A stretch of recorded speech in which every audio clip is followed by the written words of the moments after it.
Olá, queridos ouvintes da Rádio Mundial, estamos aqui em mais um programa Caminhos da Consciência. Eu, Newton Schultz, junto com vocês, 25 minutos aqui nas ondas da Rádio Mundial.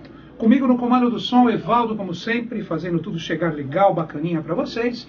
Paulo filmando, gravando, postando no YouTube, possivelmente domingo, né, Paulo?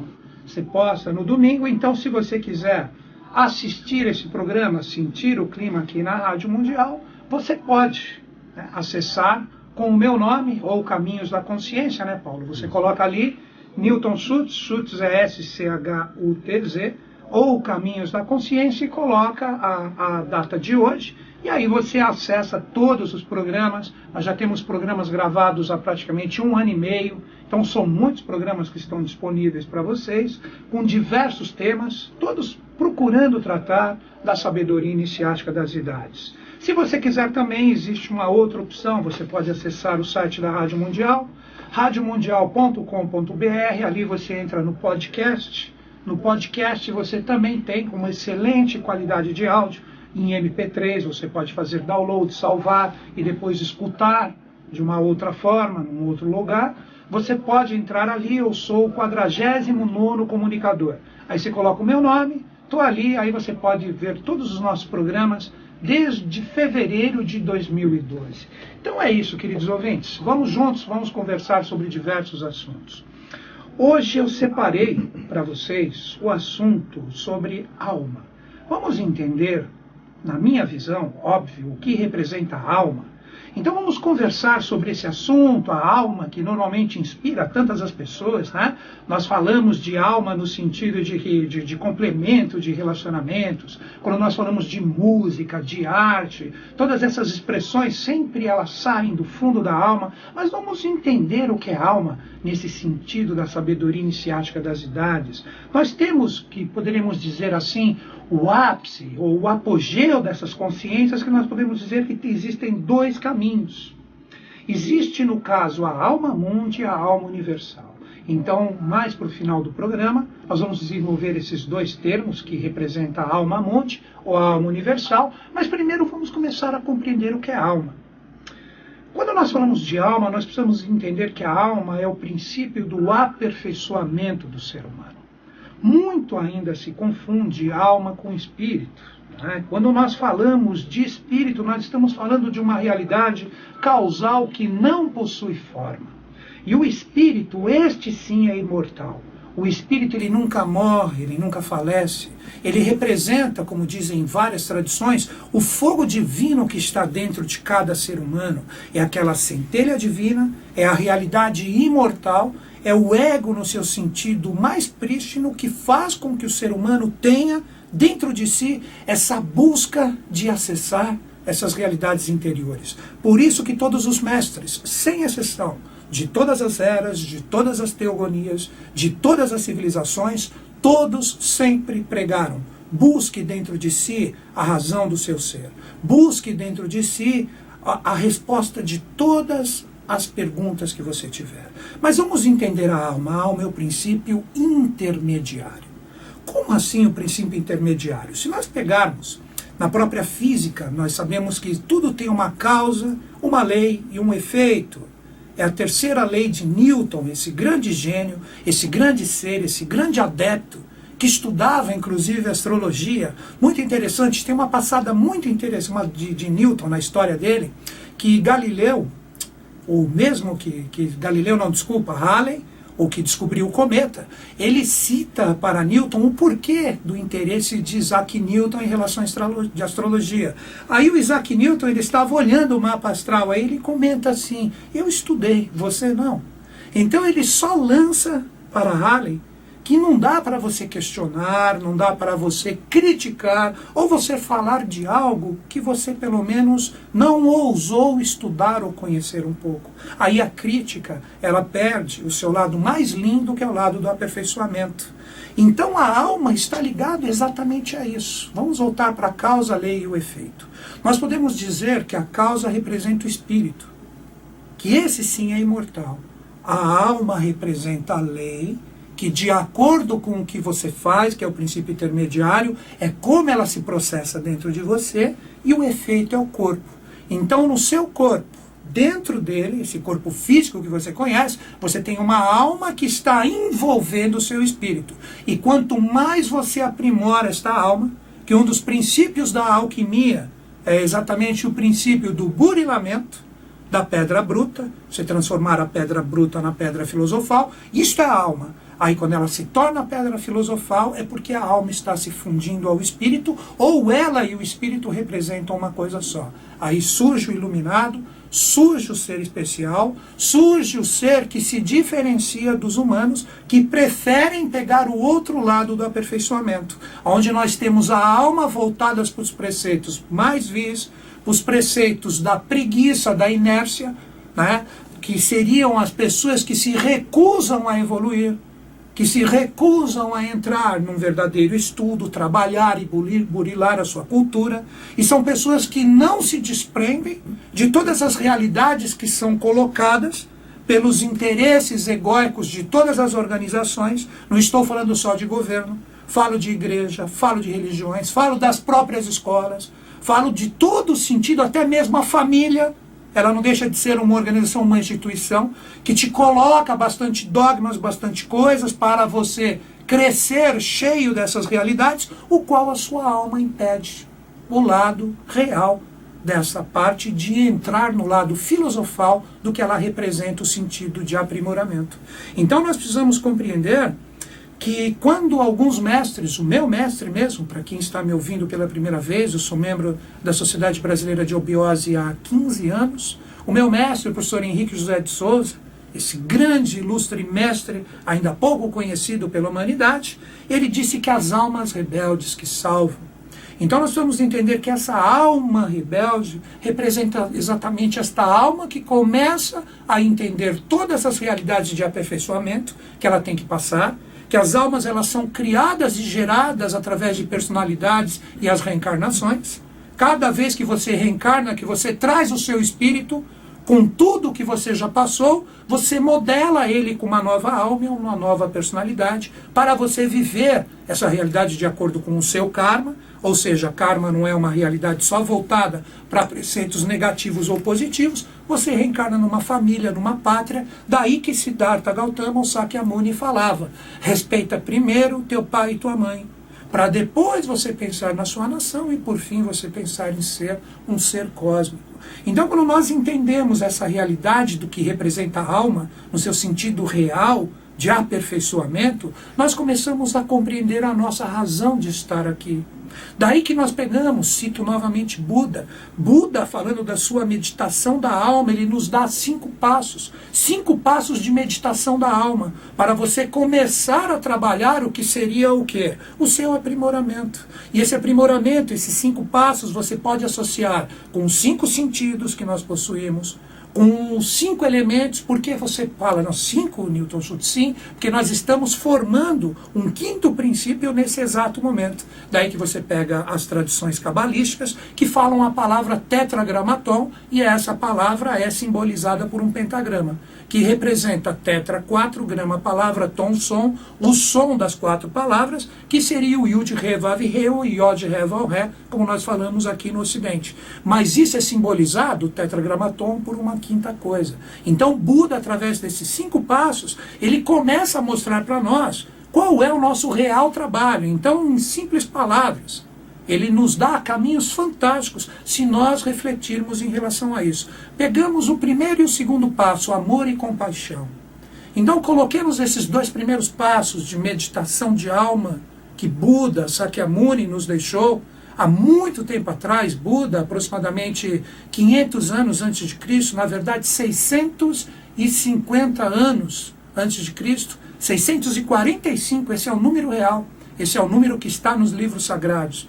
Então Sakyamuni, na verdade, ele nasceu 645, mais 652 anos antes de Cristo. Essa é a data exata do nascimento de Sakyamuni. Fica a dica para os astrólogos que gostam de pesquisar mapa astral de grandes seres. Então, nesses 2 primeiros passos, amor e compaixão, eu pergunto hoje para nós, depois de todo esse tempo, de quase 3.000 anos, será que o ser humano sabe ter amor em relação ao próximo? Veja se isso não é continuado depois pelos outros grandes mestres. Se nós trabalhamos amor e compaixão em relação aos nossos semelhantes. Aí você fala, sim, é claro isso, com família, com pessoas que você gosta. Aí eu pergunto para você agora, em relação aos seus opositores, em relação aos seus inimigos, existe amor? Aí você fala, isso é impossível. Aí eu digo para vocês, o princípio da polaridade que define esses dois primeiros passos, é muito fácil você amar quem você percebe nitidamente que te ama. Mas a forma para você realmente neutralizar a energia dos seus inimigos é amando eles.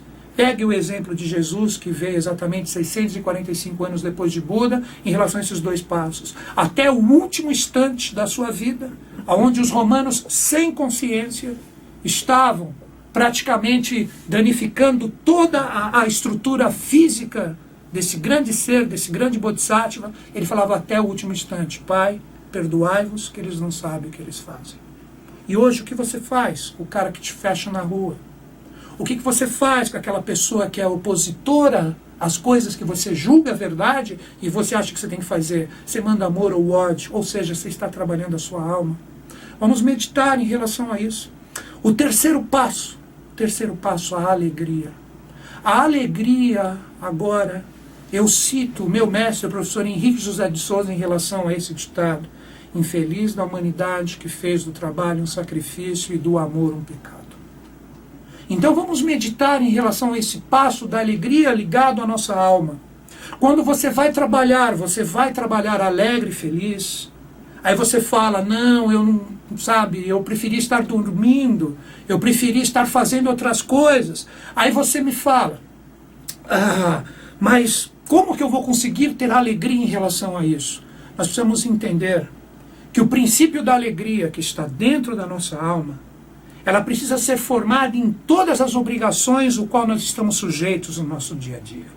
Então, muitas vezes, quando o amor, que foi o primeiro passo que eu comentei com vocês, junto da compaixão, elas estão presentes, não existe trabalho. Existe deveres a serem cumpridos. E toda vez que você coloca, através da sua alma, alegria, independente do que você esteja fazendo, você começa a trabalhar dentro da sua alma atributos superiores de consciência. Então, toda vez que você se lança num propósito de realização, ligado a você, sem ter a alegria do que você vai realizar, você já está saindo do caminho que vai te conduzir a um êxito naquela situação o qual você está inserido. E a alegria não tem que ser somente sua. Você tem que estar alegre também em relação ao sucesso dos outros, sucesso ao lugar da inveja. Você tem que ter alegria em relação a todos os desafios que a vida remetem a você e as situações no qual você está inserido. Então, quando você trabalha esse terceiro atributo, o trabalho deixa de ser um sacrifício. E o amor nunca será um pecado para você. O quarto atributo desse trabalho de Buda, você aprender a ver as suas impurezas. Essa parte, ela não é tão simples no sentido que normalmente a gente enxerga com muito mais facilidade as sombras que estão projetadas nos outros do que a que realmente está em nós. Mas quando nós começamos a perceber esse princípio da impureza de Buda, aí eu cito Krishnamurti: mata o mal em ti, que o mal do mundo não mais te afetará. Então você precisa entender que quando você enxerga uma impureza em algo, antes dela existir ali, ela está em você, porque senão você não a enxergaria. Então daí que vem vários ditados que primeiro olha para ti em vez de você olhar para o outro. Vários ensinamentos dos mestres. Vem na própria alquimia que o primeiro passo do opus alquímico representa exatamente essa parte do reconhecimento das sombras, das forças que estão ligadas a todas as realidades do que vai ser o ouro filosofal. Então isso representa esse quarto passo de Buda. E o quinto passo, que ele tanto fez com este símbolo, que quem não está me vendo aqui, óbvio, está me ouvindo apenas na rádio, ele junta as duas mãos. É o princípio da serenidade, o caminho do meio. Esse princípio da serenidade, ou esse último passo, representa o quê? Representa que a paz só pode ser retirada daquele que a conquistou, se este que a conquistou permitir. Então você precisa compreender que pequenas coisas, ou às vezes até coisas com muito desafio que chegam a você, isso retiram a sua paz, tiram a sua serenidade, te tiram do eixo, te tiram do equilíbrio. Então esses 5 passos de Sakyamuni, esses 5 passos de Buda, começam a dar para nós o que representa esse princípio de alma. Agora vamos entender a alma no seu sentido mais oculto, vamos passar uns valores, diríamos assim, mais elevados, uns valores que dá para nós pensarmos em determinados degraus. Os mestres nos ensinam, principalmente o meu mestre, o professor Henrique José de Souza, que existe um tripé. Existe um tripé que nós falamos, que é o tripé da vontade, do amor e da sabedoria.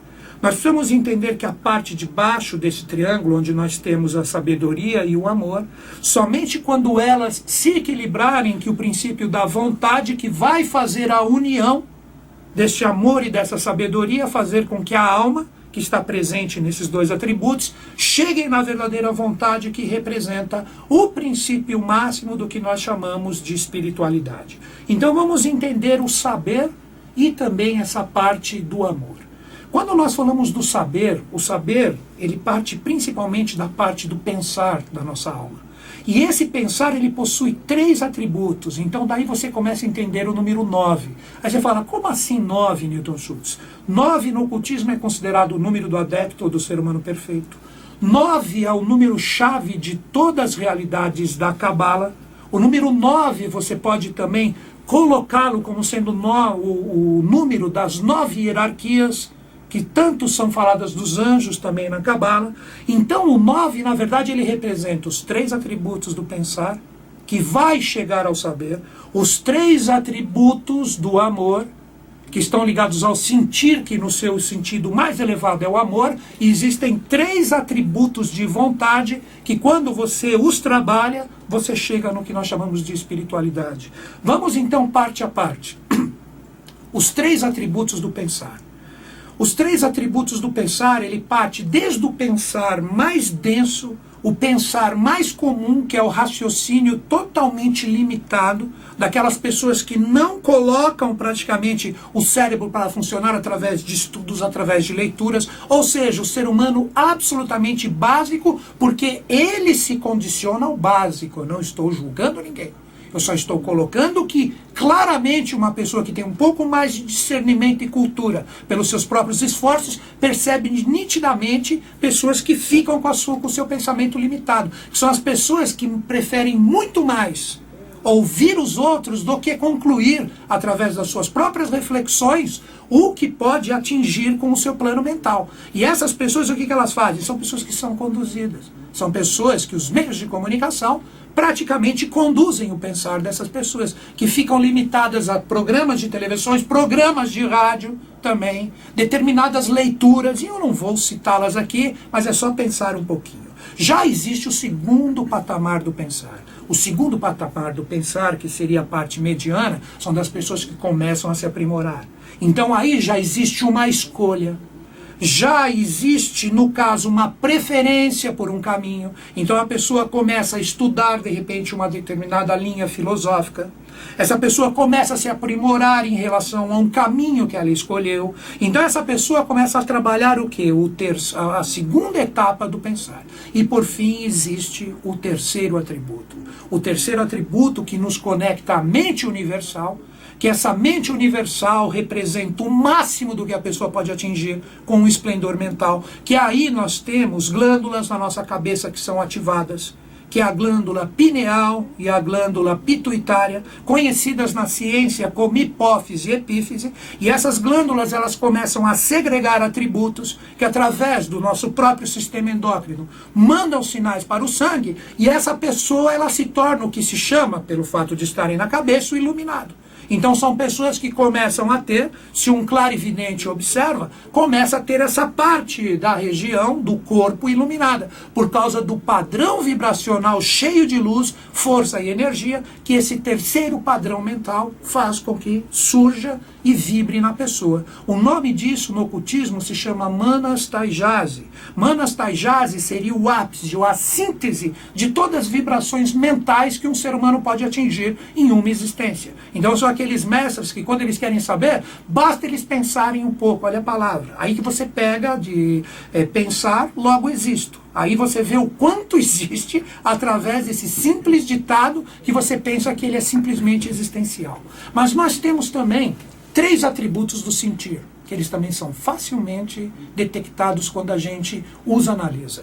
Quando a gente pega o sentir no seu sentido mais denso, são aquelas pessoas que têm também o seu corpo emocional totalmente conduzido pelos meios de comunicação. Pessoas que têm o corpo emocional totalmente absorvente, e esse corpo emocional, através dos sentimentos, ele absorve tudo que é jogado na mídia, tudo que é colocado de uma forma a conduzir as pessoas para elas se sentirem, entre aspas, emocionalmente confortáveis. Então são pessoas que trabalham o atributo do sentir no seu sentido mais denso, não se libertam. Já existem pessoas que se aprimoram com o sentir, e esse aprimoramento do sentir forma o que hoje nós podemos dizer como um exemplo, os artistas. São pessoas que colocam o sentir em prática, aí se tornam verdadeiras obras de arte. São pessoas que se aperfeiçoam, que escolhem caminhos para esse aperfeiçoamento do sentir, e através deles você chega nesse princípio mediano. E o máximo, o terceiro ou o primeiro, não importa a ordem, que seria o máximo do sentir, é o próprio amor universal, que está sendo falado, como eu citei para vocês, nesses 2 passos primeiros dos passos da iluminação da alma que Buda nos deixou. E o amor universal, não existe ódio em hipótese alguma em nenhuma dessas partes que nós diríamos da consciência emocional da pessoa. Você pega exemplo, Jesus, em relação a isso, é um exemplo, a própria mãe dele, Maria, e por aí vai. Então, quando nós pegamos a parte sintética do sentir, no ocultismo nós chamamos isso de Buda ou Budi Taijase, que representa a parte emocional no seu sentido de essência totalmente plena. Aí funciona mais o que na pessoa? O timo. A glândula timo ligada ao coração, daí associar tanto ao sentir, junto com essa parte de cima, que está ligada aos 3 atributos do pensar, forma o que nós chamamos a teogonia de todos os seres especiais que se manifestam na humanidade, que nós chamamos de avataras, o qual a tônica deles é o amor, sabedoria. Agora você entende o valor dessa realidade. E por fim, quando nós chegamos na parte superior desse triângulo, nós chegamos na Gupta Vidya.